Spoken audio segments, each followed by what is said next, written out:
This has been Her Majesty's Horses with me, Jason Mohammed. The producer was Jodie Keane.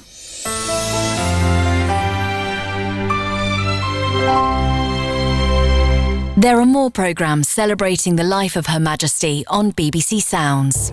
This is Radio 2.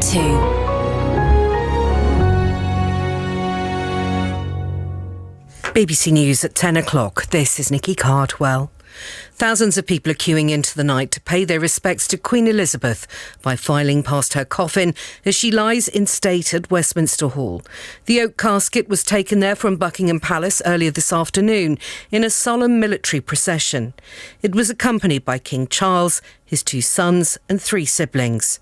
The queue to view the coffin is more than 2 miles long, stretching from Westminster to near to London Bridge.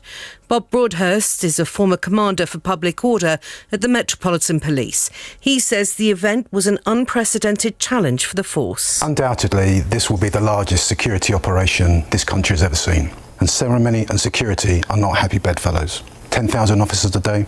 The challenges will be, first of all, terrorism. You must always look at that. You're going to have almost all of the world's leaders or their representatives. They all are entitled to close protection. You're going to have the potential for protest. You have to factor in and allow and facilitate protest. Boats on the River Mersey in Liverpool have held their own display to show their respect for the late Queen. They sprayed water high into the sky and sounded their horns as large crowds watched. Thousands of routine operations and appointments look set to be cancelled on Monday, the day of the funeral.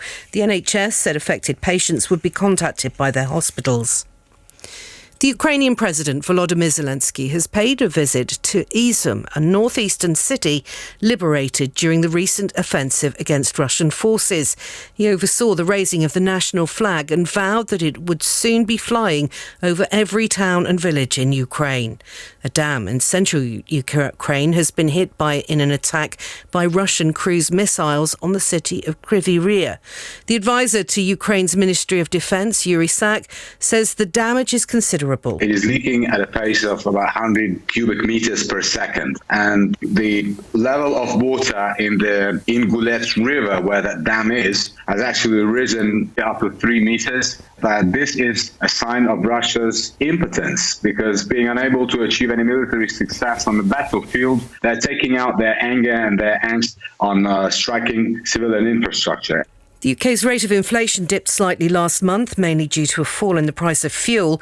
The Consumer Prices Index rose by 9.9% in the year to August, down from a 40-year high of 10.1%.